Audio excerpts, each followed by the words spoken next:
રાજકોટની સૌરાષ્ટ્ર યુનિવર્સિટીમાં પરીક્ષામાં વધુ એકવાર છબરડો થયો છે। પહેલા પણ અનેક વખત પેપર લેવામાં છબરડા થયા હતા। આ વખતે બીકોમ સેમેસ્ટર 1 માં ઓપ્શનલ પેપર જે 25 માર્કનું હોય છે તેની બદલે 50 માર્ક્સનું આપી દેવાયું। વિદ્યાર્થીઓ દ્વારા વિરોધ કરવામાં આવ્યો એટલે તાત્કાલિક પેપર બદલી દેવાયું। નવા વર્ષની શરૂઆતથી જ પ્રથમ પરીક્ષામાં છબરડો સામે આવ્યો છે। તમામ વિદ્યાર્થીઓની સાથે અધ્યાપકો પણ મૂંઝવણમાં મુકાઈ ગયા હતા। જો કે જાણકારી પછી મળી કે યુનિવર્સિટીના પેપર સેટરની ભૂલ હતી। યુનિવર્સિટીના લોગો વિનાના પ્રશ્નોપત્રો મોકલી દેવાયા હતા।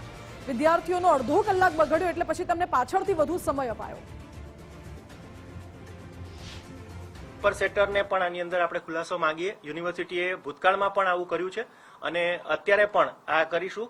સાથે સાથે આવી ઘટનાઓ જે છે એ ન બને એના માટે કોઈક ક્યુપીડીએસ સિસ્ટમ જે છે એ ફૂલ પ્રૂફ સિસ્ટમ છે। એક વખત પરીક્ષા જે પેપર સેટર છે એ પેપર અપલોડ કરી દે છે, પછી એને કોઈ જોઈ શકતું નથી અને એ ત્રણ અધ્યાપકો અપલોડ કરતા હોય છે। એટલે આ પ્રકારની જે વ્યવસ્થા છે એમાં આવી કોઈ પ્રકારની ગ્લિચ ન રહે માર્કને લગતી।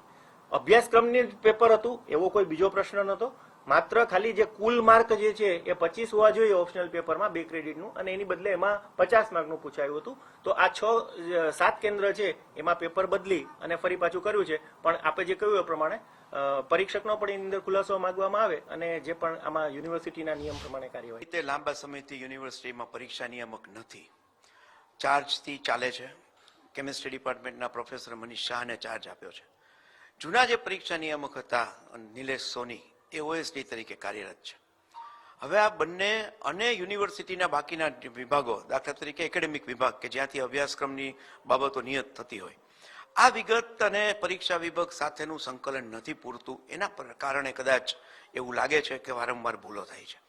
યુનિવર્સિટીએ એક ભૂલ પછી જે સુધારો કરવો જોઈએ કે ભવિષ્યમાં આવું ન થાય એની માટે શું કરવું, એ જે કુલપતિશ્રીએ પગલાં લેવા જોઈએ એ સમયસર પગલાં લેવાતા નથી। જવાબદાર હોય એની સામે કડક કાર્યવાહી થવી જોઈએ, એ નથી થતી। એના કારણે ભૂલોની પરંપરા ચાલુ રહે।